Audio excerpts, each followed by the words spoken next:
May picture ka ba niya? Do this para maakit siya sa'yo.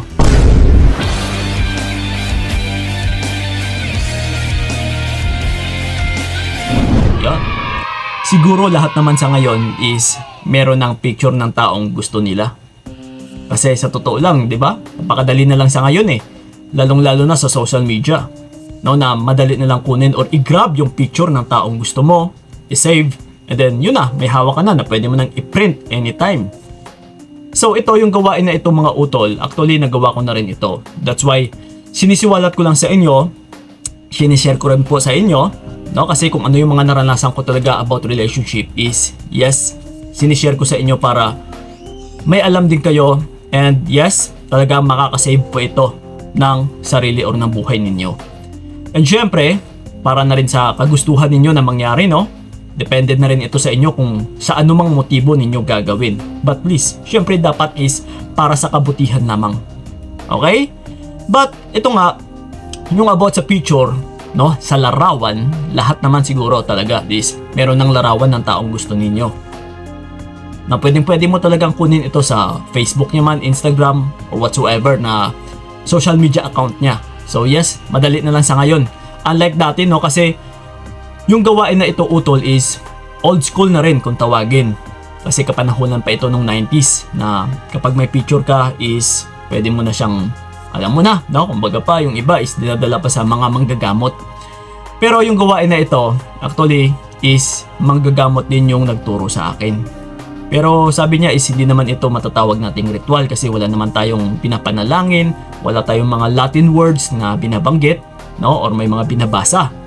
So, ang tangi mo lang gagawin na para maakit mo ng husto yung taong gusto mo, it's either na ex mo ito, no? Siguraduhin nyo lang na meron talaga kayong ugnayan, kilala ka niya, na meron na kayong pinagsamahan dati, or pwede rin nakapagparamdam ka na sa kanya ng motibo mo, or nagpahiwatig ka na, or pinadama mo sa kanya.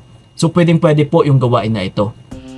So ito ngayon, halimbawa meron ka ng larawan niya. So ano ba ang gagawin natin?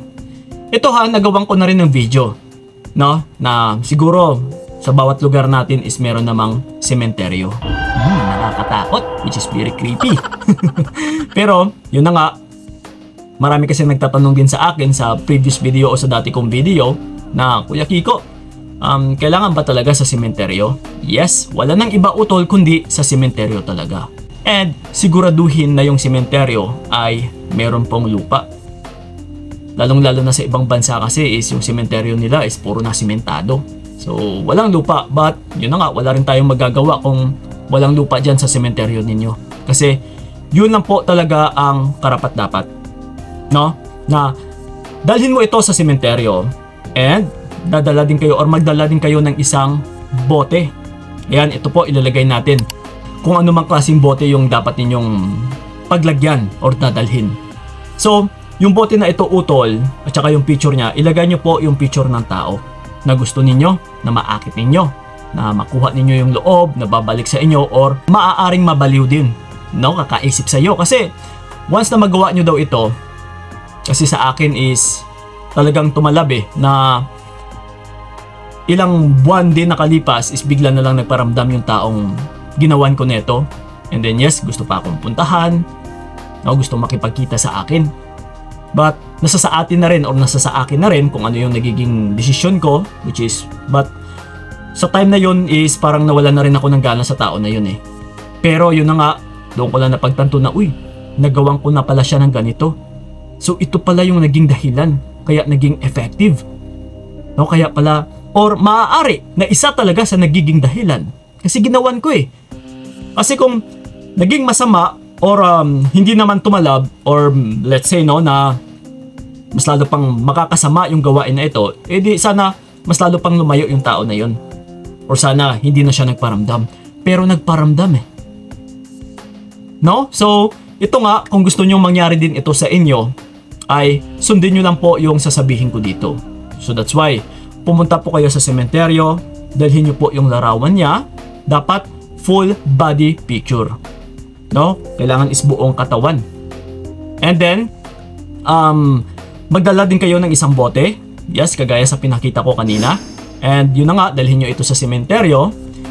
Ang picture niya or yung larawan niya ay ipasok nyo po sa loob ng bote. Pwede nyo pong sulatan ito sa likod sa kung ano man yung kahilingan ninyo. And then, habang ililibing nyo po ito, teka lang, ibalik muna natin pala sa ano. Ipasok nyo pala muna sa bote, and then, isarado no, na nandoon na yung picture niya na meron ng sinulat sa kung ano man yung gusto mo. And then, ipasok nyo na or, is ilibing nyo po ito sa lupa, sa loob ng sementeryo. No? And then, habang nililibing mo ito, is babanggitin mo na kung ano yung inaisulat mo or yung sinulat mo sa likod ng larawan niya. Banggitin nyo po ng paulit-ulit kung ano man yung naisulat niyo sa likod ng larawan niya. So yun, once na matapos mo nang nailibing, is yun na, hahayaan mo na. Tumalikod ka na, umalis ka na, and then, pagdating sa tao na yon, hayaan mo na. Huwag mo nang kulitin, huwag mo nang panayhabulin. Hayaan mo na yung proseso na yon, no, yung nilibing mo sa sementeryo, yung kikilos para sa iyo. Same thing lang din ito, no, pagdating sa bawang. Now, once na magawa nyo na yung bagay na ito, is hayaan nyo na. You should trust the process. No? Kailangan mo nang pagkatiwalaan yung proseso na ito. Hayaan mo na siya mismo yung kikilos para talaga sa kagustuhan mong mangyari. So yun, magtiwala ka lang utol. Kasi again, uulitin ko. Kagaya sa akin, nangyari po ito na tumalab talaga. Which is very effective. No? Kagaya na rin sa sinabi sa akin ng manggagamot, marami na siyang tinuruan pero naging effective nga talaga. And yes, isa nga rin sa nag-comment sa akin dati na same thing, pareho. No, sa ginawa niya, which is tumalab din sa kanya. No, actually, hindi ko pa naturuan yung taong ito, pero yun na nga, nagawa niya, no? Ayan, sa comment section, na yun na nga sabi niya, is yun ang ginawa niya rin, nangyari, so, which is tumalab. So, kung tumalab sa amin, tumalab din sa akin, maaari na tatalab din ito sa inyo. Gawin nyo lang po sa tama. No, so siguraduhin nyo lang talaga na kilala kayo ng tao. Hindi yung mga artista, hindi yung mga vlogger, na mga crush lang ninyo pero hindi naman kayo kilala. So pwede siyang mabalisa pero wala siyang alam kung sino yung tao na ito. That's why kung minsan no, may nag-a-appear sa atin sa panaginip natin na may taong ganito daw, ganyan, pero walang mga mukha. No, kasi maaari na isa nga daw yun sa mga nag-ano sa'yo, nagpagamot or gumawa ng something na kagaya neto spiritually. So yes, probably or possible na ganun nga.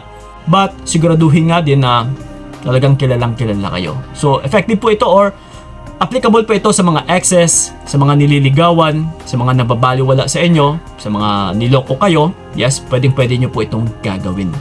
No? Para maakit ninyo, para bumalik, para magmamakaawa sa inyo, or para mabaliw kakaisip sa iyo.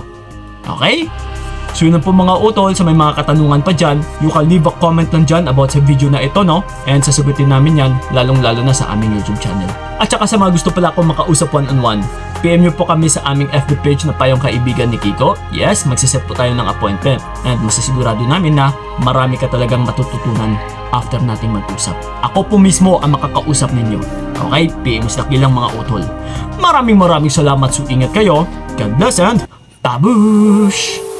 Binigay ko lahat para wala kang masabi. Kaya nga hindi ko